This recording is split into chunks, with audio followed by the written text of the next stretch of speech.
Bismillahirrahmanirrahim. Buat kawan-kawan media semua, ini juga sekali lagi sebagai jawaban saya atas semuanya. Saya sudah tanya kanan kiri ke kiai-kiai, ke para guru, para alim ulama. Jawaban semuanya adalah bahwa saya boleh menyampaikan kebenaran. Maka bismillahirrahmanirrahim. Ini juga udah pernah saya sampaikan bahwa hal yang terjadi pada saya dengan izin Allah ini adalah karena awalnya salah sangkanya seseorang yang mulia yang pernah berjasa dalam hidup saya, tapi salah sangka menyangka bahwa saya adalah orang yang sangat tidak beradab, orang yang sangat tidak berakhlak, orang yang sangat jahat, yang sangat buruk. Dan kemudian datanglah sifat hasad, hasut, iri dengki dari seseorang yang juga dimuliakan Allah Subhanahu wa taala, yang juga saya yakin semuanya karena salah saja. Dan ini adalah perbuatan setan yang sama-sama kita harus berlindung kepada Allah Subhanahu wa taala supaya tidak saling menghujat, tidak saling mengorek kejahatan, tidak saling mengorek keburukan, kesalahan yang pastinya ada. Pada tahun 2005 saya dengan izin Allah Subhanahu wa taala dibawa ke televisi oleh seseorang yang menganggap bahwa itulah pertama kalinya saya ke televisi dengan segala ketawaduan dan kerendah hatian sebagai seorang pemula di depan seorang kaya raya yang konglomerat dan juga sahabat saya, salah satu wartawan senior di salah satu koran Islam terkemuka. Ya, saya tidak banyak bicara kecuali berterima kasih dan mengiyakan. Tapi saya sudah masuk TV dulu sebelumnya dan bahkan sudah ada di radio, ya salah satu radio paling terkenal sepanjang tahun 2004. Dan 2005 ujung itulah saya juga masuk ke salah satu TV juga, TV swasta paling terkemuka, dan kemudian membesut sinetron Tukang Bubur Naik Haji. Ala kulli hal, peristiwa saya dibawa ke TV sekali-kalinya itulah dianggap sebagai sebuah jasa yang luar biasa, dan saya tidak menampik. Benar-benar itu saya sangat kenang bahwa tetap itu adalah sebuah proses dari sebuah perjalanan. Dan disinilah saya belajar memang saya tidak bertata krama, tidak berakhlak. Sebab orang itu mencintai saya dengan tulus, orang itu mencintai saya dengan ikhlas. Saya sampai tidak pernah berani menyebut nama, khawatir benar kemudian orang membenci beliau dan kemudian berdampak pada ekonominya, berdampak pada usaha restonya. Dan ini saya sampaikan di Istiqlal tahun 2014 ketika beliau kemudian naikin 2 file pertama ke YouTube yang disitu penuh dengan narasi kemarahan dan kebencian. Saya liatin bolak-balik 2 file itu, ya dari peristiwa 2005 ke 2014 kurang lebih. Narasinya ternyata memang berasal dari saya tidak tahu diri, saya memang kurang akhlak. Nah dari sinilah kemudian teman-teman mesti hati-hati dengan hal kecil, karena hal kecil ini kalau tidak di-maintain akan menjadi hal yang sangat besar. Dan kemudian ketemu momennya karena masuk dengan memukul saya dengan izin Allah lewat kekurangan saya dan kesalahan saya yang nanti akan saya ceritakan. Sampai sini kemudian saya liatin apa kesalahan saya, kok orang yang mencintai saya sampai sebegitu rupanya gitu. Saya liatin dua file YouTube di tahun-tahun pertama itu. Ternyata ketemulah bahwa tahun 2005 itu saya disedekain, saya garis bawahi ya, disedekain mobil kesayangan beliau, bukan mobil Hammer ya, waktu itu beliau udah ada mobil Hammer dan udah ada mobil yang lainnya luar biasa, jaringan restonya juga top. Beliau punya mobil Elf, tapi Elf itu yang dibanggakannya karena udah disulap demikian rupa mobil Elf itu menjadi seperti rumah berjalan. Dan ketika saya diminta untuk ceramah di keluarga besar karyawan dan outlet manager gitulah dari beberapa cabang di Jakarta dan sekitarnya, beliau bercerita saya mencintai sedekah. Saya bahkan sedekahnya 30% kata beliau. Dan saya mewajibkan mitra-mitra saya apa franchise gitu apa gitu, itu juga sedekahnya ya gede gitu. Tapi saya pengen kamu, kata dia itu bercerita tentang sedekah supaya sama semuanya. Datanglah saya. Nah, kemudian ketika datang seperti biasa, Saya bercerita tentang sedekah dan saya nyuruh sedekah. Namanya juga saya ceramah tentang sedekah, maka saya nyuruh sedekah. Nah, peristiwa itu sebenarnya dilihat oleh beliau bahwa itulah yang menjadi kebiasaan saya ketika saya bercerita tentang sedekah. Memang saya seperti nodong, memang saya seperti maksa, tapi terserah. Bukan nodong dan maksa lalu saya gondol, hampir nggak pernah. Dari 1999 saya ceramah tentang sedekah sampai kemudian 2021 ini.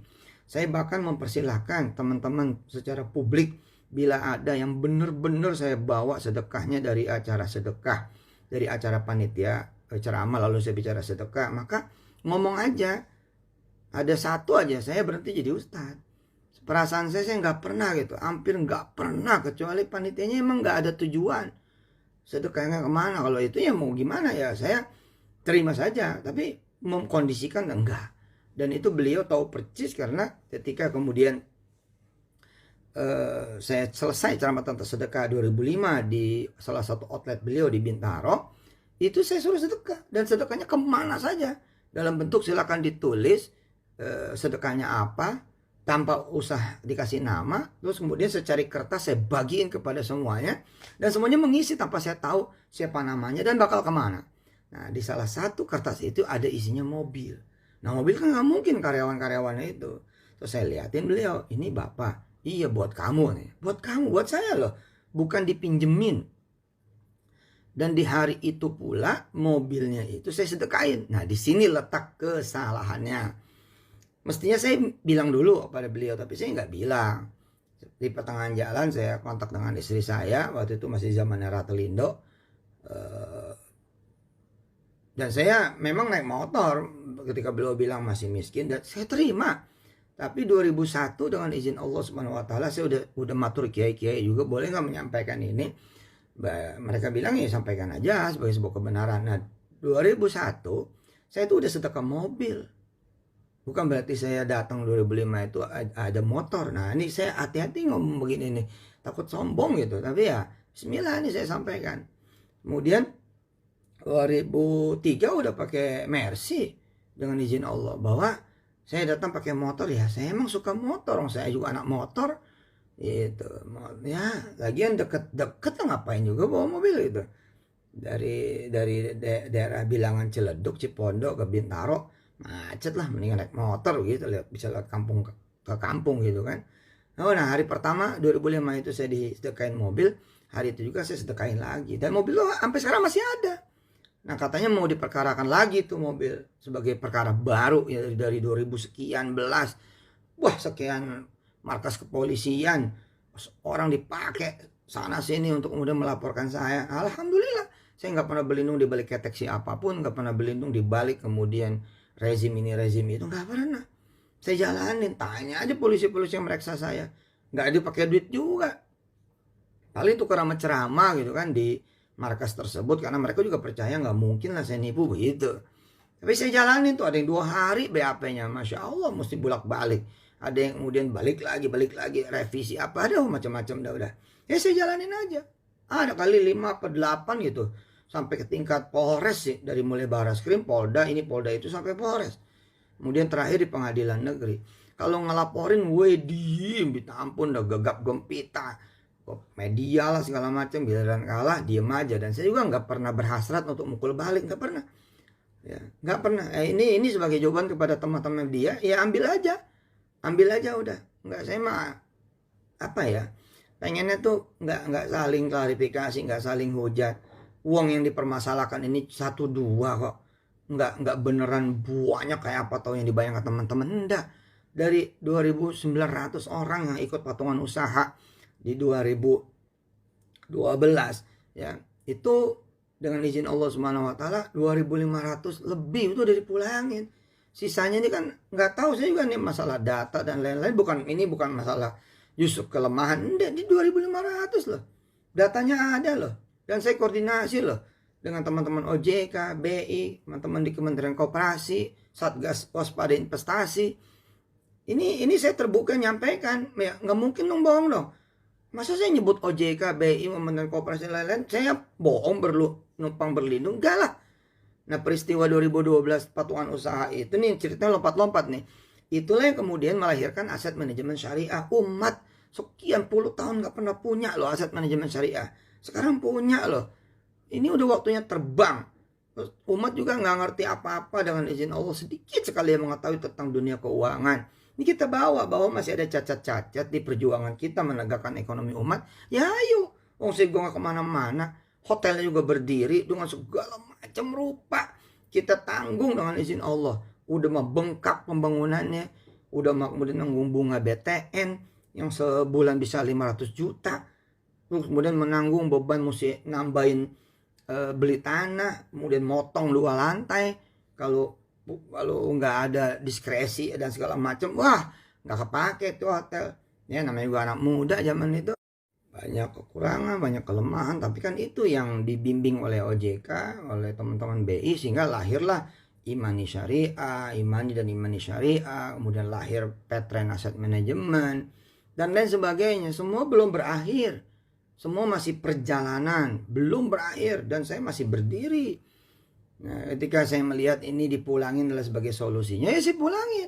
Rentang dari 2012 sampai 2021, saya dengan kawan-kawan dengan izin Allah memulangkan loh, 2.500 lebih loh. Masa nggak jadi sebuah pembuktian bahwa ada yang belum dipulangin. Nah ini yang kelihatannya dirawat, jadi kayak nggak kepengen dipulangin, nggak boleh dipulangin. Ada yang minta ganti 1,8 miliar dari investasi 10 juta. Yang terakhir nih gugat lagi ke pengadilan negeri. Satu orang 2,5 juta apa 5 juta gitu, minta gantinya sampai 80 jutaan sekian sampai 100 juta. Ada tuh istilah kerahiman. Kalau kerahiman sih saya pasti ngasih tuh dengan istilah, saya lebihin terus tuh. Nggak pernah juga pas-pasan. Bisa 10% saya lebihinnya. Ya namanya gua duit orang ya, tapi kan udah balik aja udah alhamdulillah, nggak ada delusi loh, dan nggak kabur loh, proyeknya juga ada loh, dan berhasil kita melahirkan banyak regulasi secara visi misi keumatan mah nggak ada cacatnya. Ini mah ada memang orang yang dendam sama saya, salah sangka sama saya dengan izin Allah, itu yang kemudian nyari kesalahan ini. Ya kalau dicari mah siapa juga hari ini yang kagak ada kesalahan, saya ngakuin itu. Tapi 2.500 lah, datanya ada loh dengan izin Allah. Nah itu begitu mau dipulangin minta 1,8, minta sekian. Ya kalau saya ikutin nanti gimana dengan yang lain? Nggak adil dong saya, dan jadi masalah kan begitu. Nah hotelnya sendiri juga biar adil kita wakafin kok. Kita jadiin kemudian itu pesantren, udah berdiri kapan tahu. Enggak, anak saya juga sekolah di situ ya bayar, sekolah di Darul Quran bayar. Ya, oke, kembali lagi ke persoalan awal ya. Ini udah pernah saya sampaikan loh sebenarnya, cuman nggak rame kan kalau kebenaran mah. Tapi kalau begitu mah pasti rame. Izin Allah Subhanahu Wa Taala, mudah-mudahan ini tidak mengurangi pahala dan kebaikan dari siapapun ya, dari beliau, dari saya, dari siapa aja yang terlibat, kan semua maksudnya baik. Ya, saya dibilang nggak pernah mau ketemu gimana, orang sudah minta maaf, tapi nggak dianggap permohonan maaf saya, rupanya begitu. Kemarin laporan polisi minta dicabut, saya cabut. Tapi begitu saya cabut, narasinya begitu lagi. Padahal udah ada surat permohonan dan permintaan maaf yang ada di Bareskrim, surat itu. Gak pernah tuh saya publish kemana-mana tuh. Gak pernah beneran. Malah ceritanya, wah ya udahlah, emang mau begitu. Nah teman-teman media, ini sebagai jawaban juga ya. Silakan, saya agak kurang berkenan ya press conference untuk urusan beginian. Udah ambil aja dari Instagram saya dan Facebook saya. Nah, ketika saya disedekain mobil dan saya sedekain lagi, di situ persoalannya. Pertama, saya menganggap ya udah disedekain kan, ya udahlah bukan urusan saya juga gitu. Nah, ketika perpanjangan STNK, nah di situ saya salah, pakai sopir saya. Mestinya kan yang ngomong saya lah, ke beliau yang ngasih, masa sopir saya. Nah, saya enggak dong tuh. Disitulah kurang adab gitu. Nah, saya nggak nyangka ya peristiwa ini kemudian jadi kemana-mana. Nah lumayan bertahun-tahun tuh yang minta sopir saya, minta sopir saya. Saya alhamdulillah tuh 2005 udah pakai Alphard itu. Alphard masih 8 biji kali 2005 2006 tuh. Alhamdulillah izin Allah Subhanahu Wa Taala. Subhanallah dah, rezeki mah bukan main dah, karena sedekah itu luar biasa. Saya begini dianggapnya juga saya pantas aja kaya dari jual agama. Ya ampun, anak-anak saya aja di Darul Quran bayar. Berasa gak sih? di Darul Quran loh, bayar. Allahu Akbar. Hah? Belum lama saya lupa belum bayar. Yang kita ditagih itu yang si Kun apa si Hafiz? Kun, Abang Kun belum bayaran ya? Terus? Iya, dapat WA dan telepon. Oh, isinya apa? Isinya tagihan. Nah, ini pesantren yang saya dirikan bersama kawan-kawan, yang saya ikut kerja 24 jam. Tidur aja rapat tuh. Tidur nggak punya rapat lah. Anak saya sekolah di situ, lupa bayar, ditagih. Bagaimana saya mau nipu? Ampun ya Allah, ya Karim, ya Dzal Jalali wal Ikram. Dan ini kemana-mana nih. Bahkan nggak sedikit di antara yang melaporkan itu ada wali santri juga. Unbelievable ya. Aduh, ini kalau bukan karena hasad-hasad iri dengki ini nggak bakal begini. Nah, tambah parahnya lagi, mobil itu kemudian beliau lihat. Kan di situ ada branding restonya beliau di mobil itu. Saya luput lagi tuh, karena mobil itu saya sedekahin. Saya udah nggak ngerti juga. Nah, tahun 2007 saya bikin film. Nah, Kun Fayakun. Nah, teman-teman yang ada di balik film itu juga ada di ring satu saya. Salah satu yang kemudian memang saya sedekahin kan ke abahnya yang kiai. Nah, sama teman-teman begitu saya pulang dari haji, dijemput sama mobil beliau yang sudah tidak ada restonya beliau itu, branding resto beliau di mobil itu, berganti dengan salah satu brand yang serupa gitu loh. Tapi brand merek lain. Nah, saya nggak nyangka juga kalau itu akan jadi masalah, dan memang masalah harusnya. Ya saya yang memang nggak belajar. Nah, saya sering bilang ada kesalahan saya. Ya itu kesalahan saya. Kalau soal tipu menipu mah kagak dah. Terus saya dibilang juga soal batu bara, enggak. Dari dulu saya malah ngalah mulu. Saya ikut ganti, ikut bayar di beberapa orang. Ada satu orang malah 23 miliar itu. Saya nggak tahu tuh dari mana bisa ganti itu. Belum yang lain-lain tuh, yang nyelonong ke rumah saya. Tapi kalau sekarang mah enggak lah, saya bilang. Kalau sekarang ada yang mau mempermasalahkan lagi, saya bilang ke polisi aja sih udah. Buktiin di sono aja udah. Selama ini juga ke polisi melulu, pakai pengacara melulu, ya nggak apa-apa. Nah, jadi kemarahan lah itu dianggapnya saya punya usaha yang serupa dengan usaha beliau, nggak tahu diri, nggak tahu akhlak, nggak tahu adab, kira-kira seperti itu. Nah, gara-gara itulah kemudian terjadi seperti sekarang. Dia modalin betul semua orang untuk kesana kemari tuh orangnya beliau untuk mencari di mana kesalahan saya. Ya, kepada Allah saya pulangin, terserah. Kemarin juga ada teman-teman media kan yang mau wawancara saya bilang enggak, silakan aja dari belah sono. Dan saya lihat memang udah naik tuh yang dari belah sono. Ya nggak apa-apa, bismillah aja. Dan saya serahkan kepada teman-teman semua, mau narasinya kayak apapun saya serahkan, terserah. Saya pengen bangun rumah tahfiz saya di mana-mana. Sekarang rumah tahfiz sudah 1.400-an yang berbendera Darul Quran dengan izin Allah Subhanahu wa taala. Itu duit donasi udah kayak apa tuh, udah nggak ngerti lah. Makan minum semua gratis ya, menggerakkan muhsinin seluruh Indonesia, bahkan mancanegara, orang-orang Islam Indonesia yang ada di luar, dan ribuan yang beririsan. Dan di mana-mana tahfiz sekarang menjadi program yang nomor 1 di sekolah, di madrasah, di tempat kuliah gitu. Alhamdulillah gitu. Nah, di sana saya sebutir beras aja nggak bisnis tuh, pakaian seragam nggak bisnis tuh, apalagi nipu. Duitnya tuh yang beredar bukan miliar, ratusan miliar yang beredar. Ini yang diperkarain 5 juta, 10 juta. Saya kalau ngomong kayak gini salah. Kan duit orang kecil, iya, tapi 2.500 sudah saya pulangin. Kalau masih ada yang belum dipulangin, ini mana sini? Ada kalanya saya punya duit, ada kalanya saya enggak. Kalau saya enggak punya duit, ya saya bagi 2, bagi 3 gitu. Kalau punya duitnya langsung. Nah, 2 tahun terakhir kan siapa juga tahu nih COVID. Iya, memang kecil dikit-dikit, tapi kalau sekali pengajuan 20-30 orang kan ini berasa gitu loh. Yang begini nih saya bagi-bagi gitu. Tapi emang ada yang kayak nggak mau selesai. Ini 5 orang tuh yang mau gugat pengadilan negeri minggu yang lalu tuh didaftarin. 5 orang lo bayangin. Ini apa gitu loh. Bukannya ayo maju bangun bangsa dan negara. Emang saya penjahat kayak apa juga sih gitu. Kemudian ada lagi tuduhan itu, ya udahlah terserah lah, mau nuduh apa terserah lah. Kalau emang udah begitu ya mau diapain gitu. Nah, sekali lagi teman-teman, ini saya udah minta izin para kiai. Besok udah mau berangkat muktamar juga, saya ikut di muktamar NU Lampung. Insya Allah mudah-mudahan Allah sayang saya dan bisa menyelesaikan semuanya. Apa yang saya sampaikan, apa yang saya kemudian ikhtiarkan, semua semata-mata karena Allah. Insya Allah izin Allah, kepengen umat itu jaya. Bukannya umat selama ini selalu mengeluh. Umat ini selalu, mana orang kaya dari kita-kita? Mana orang besar dari kita-kita? Mana usaha yang dari kita-kita? Mana yang punya kita? Lah, giliran punya ada sedikit ini memang usaha ya. Masa iya bisa langsung jalan juga? Ya mari gitu. Apa yang memang belum selesai kita selesaikan.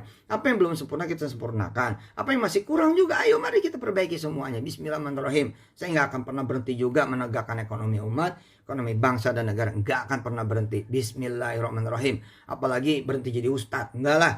Ya. Waktu pertama kali ketemu saya sama beliau lagi untuk minta maaf, beliau cerita, kamu nih pakai tarif, udah diberangkatin sama orang, pakai pesawat, sampai sana kamu cerita tentang sedekah, sampai sana kemudian terkumpul duit 60 juta, kamu gondol lagi ke Jakarta, wah kayak apa kamu ini jahatnya. Lah saya bilang, bagaimana cerita ada begitu? Nah tapi karena waktu itu suasana dan nuansanya gimana-gimana ya saya bilang, ya Pak insya Allah saya perbaiki. Dalam hati saya nanti saya akan kontak beliau yang dimaksud itu sebagai informan dia, mau nanya bener gak gue begitu. Kata beliau nih belum sempet saya ngomong baru desiran hati Pak katanya, orangnya udah meninggal dunia, anak kejadiannya di Medan. Untungnya ini alhamdulillahnya saya punya saksi. Tiket beli sendiri. Ketika kemudian berangkat sampai di Medan, memang saya ceramah tentang sedekah dan gelar sorban. Duit terkumpul memang 60 juta. Tapi demi Allah, seperak juga gak saya bawa. Lah kok bisa begitu? Lah ternyata emang orang emang masalah. Sejak ikut Ustadz Arifin Ilham udah masalah. Buat sendiri majelisnya di sono dengan nama Ustadz Arifin Ilham juga masalah. Ya udah mau diapain itu loh. Nah kayak gitu-gitu tuh informasi yang beliau terima. Jadi saya mah yakin ini salah informasi semuanya. Nah saya nggak bisa ketemu kok. Kalau bisa ketemu saya temuin. Kagak bisa beneran. Terakhir ketika di polisi di Barreskrim, ya ketika saya cabut laporan saya yang nyalin lapor loh. Yang saya lapor itu ngomong, ente kalau mau ketemu mau gampang. Gampang bagaimana? Aksesnya kagak ada. Ditutup. Saya mah Yusuf Mansur, Pak. Tiap hari juga live di Sokmed. Urusannya kagak ada yang kita macem-macem lah. Nggak ada lah. Bismillahirrahmanirrahim aja lah. Gitu. Ya teman-teman maafin saya. Pokoknya kalau ada yang nggak beres, ya ayo kita selesaikan. Nah sekarang udah bergulir nih. Babak baru lagi nih. Di pengadilan baru lagi. Aduh. Ya udah jadi ibadah semuanya. It's only only a piece of cake gitu aja lah. Pokoknya kalau punya masalah ya udah nih bagian dari ya sepotong kue gitu. Bismillahirrahmanirrahim. Saya doain semuanya mudah-mudahan barokah. Niatnya juga kan pada dakwah, pada jihad ya bagus. Mudah-mudahan sama-sama bisa gandengan tangan di kemudian hari dan membangun ekonomi umat, bangsa dan negara. Saya Yusuf Mansur masih sampai sekarang masih penasaran, saya pengen juga dalam tanda petik minta teman-teman publik juga ikutan gitu loh. Siapa yang pernah jadi panitia saya sejak dari 1999 sampai 2021. Kalau emang ada cerita saya minta duit, naripin duit dan ngegondol duit sedekah. Tapi bener loh ya. Jangan cuma ngecap.